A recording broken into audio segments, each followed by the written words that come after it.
Good morning student. आज मैं आपको पढ़ाने जा रही हूँ क्लास 7 में subject Hindi, chapter number 5। Chapter का इस पाठ का शीर्षक है सत्संगति की महिमा।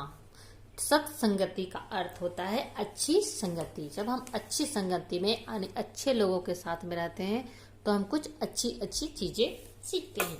यहाँ पे सत्संगति की क्या महिमा बताई गई है तो हम इसमें पढ़ेंगे। यूनानी दार्शनिक अरस्तु ने मनुष्य को सामाजिक प्राणी कहा है। एक दार्शनिक थे अरस्तु, जो कहाँ के थे? यूनान के थे। वो मनुष्य को सामाजिक प्राणी कहते हैं। वो समाज में ही जन्म लेता है, पलता है और बढ़ता है। जिस प्रकार के लोगों में कोई रहता है उनका प्रत्यक्ष और परोक्ष प्रभाव उस व्यक्ति पर पड़ता रहता है। धीरे धीरे यह प्रभाव उस व्यक्ति की आदत में शामिल हो जाता है। जो जिस तरह के लोगों के साथ रहता है वो उसी तरह का होता है। मनोवैज्ञानिकों का मानना है कि समाज के वातावरण का प्रभाव मानस पटल पर पड़ता ही है। अगर आप अच्छे लोगों के साथ रहोगे तो अच्छी अच्छी बातें सीखोगे और गंदे लोगों के साथ रहोगे तो गंदी गंदी बातें सीखोगे। यही कारण है कि यदि मनुष्य गुणवान, चिंतनशील व सज्जन लोगों की संगति में उठता बैठता है तो उसमें भी समय के साथ साथ सद्वृत्तियां जागृत होने लगती है। भक्ति काल के प्रायः सभी संतों ने भी अपने काव्य में सत्संगति की महिमा का ज्ञान किया है। संसार में नकारात्मक प्रवृत्तियां सभी को शीघ्र आकर्षित क्या करती है। नकारात्मक प्रवृत्तियां ने गलत संगति, गलत लोगों का साथ आदमी को जल्दी आकर्षित करता है।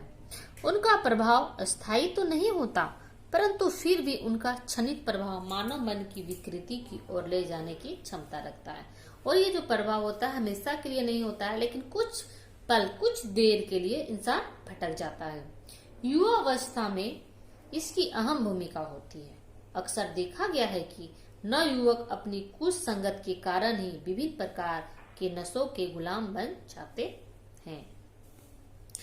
जो होते हैं युवक, युवा अवस्था में जब आते हैं तो उन्हें सही गलत समझने की, परख करने की बहुत अच्छी जानकारी नहीं होती और वैसी स्थिति में वो गलत संगत में पड़ जाते हैं। नशा लेने, नशाखोरी करने लगते हैं, चोरी करने लगते हैं।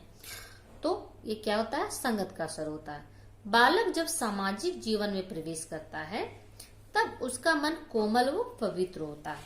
वह जिस वातावरण में पलता बढ़ता है वहीं की भाषा व आचार विचार सहज रूप से अपना लेता है। यही कारण है कि बालक को अपनी मातृभाषा सीखने के लिए कोई विशेष प्रयास नहीं करना पड़ता। बच्चों जो जैसे जगह पे रहता है, पहले बताया, वो वैसा सीख जाता है। ठीक उसी तरह से जैसे कि जब छोटा बच्चा जैसे हिंदी बोलने वाले के घर में पैदा होता है तो वो हिंदी बोलना सीखता है। इंग्लिश वाले घर, अगर जिसके घर में इंग्लिश बोला जाता है तो वो बच्चा इंग्लिश सीखता है। जो मराठी बोलने वाले घर होते हैं वे उनके बच्चे मराठी सीखते हैं। उसे सिखाया नहीं जाता, वो अपने आप उस परिवेश में उस भाषा को सीख लेता है। चाहे वो हिंदू हो, उर्दू हो, फारसी हो, अरबी हो या फिर संस्कृत हो या बांग्ला हो, कोई भी भाषा हो वो उसे आसानी से सीख लेता है। इसी प्रकार सामाजिक तौर तरीके तथा रीति रिवाज भी समय के साथ साथ उसके जीवन का अभिन्न अंग बन जाते हैं। उसी तरह भाषा के साथ साथ रहन सहन भी वो खुद ब खुद सीख जाता है। पिछले दिनों अखबारों में काफी चर्चा थी कि बंगाल में एक नन्ही बालिका को भेड़िया उठा ले गया था। कुछ वर्ष बाद वन अधिकारियों ने उस बालिका को भेड़ियों के शिकंजे से मुक्त करवाया, परंतु इन कुछ वर्षों में वह बालिका भेड़ियों की भांति चलना फिरना, खाना तथा आवाज निकालना सीख गई थी। शुरू में तो चिकित्सकों तथा मनोवैज्ञानिकों ने उसे आम मनुष्यों की भांति रखने का प्रयास किया, परंतु अपने वातावरण से इस बदलाव से या अन्य कारणों से वे अधिक दिन तक जीवित नहीं रह पाई। इस प्रकार यह भेड़िया बालिका इस बात का प्रत्यक्ष प्रमाण है कि संगति का मानव मन तथा व्यवहार पर कितना प्रभाव पड़ता है।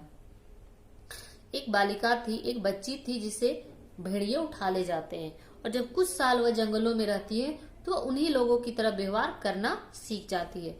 वन विभाग के अधिकारी उसे छुड़ा तो लेते हैं भेड़ियों की चंगुल से, लेकिन वो हमारे साथ यानी मनुष्य जीवन को नहीं अपना पाती और वो उसकी मृत्यु हो जाती है। जिससे ये सिद्ध होता है कि मनुष्य जैसे संगति में रहता है वो वैसा ही बन जाता है।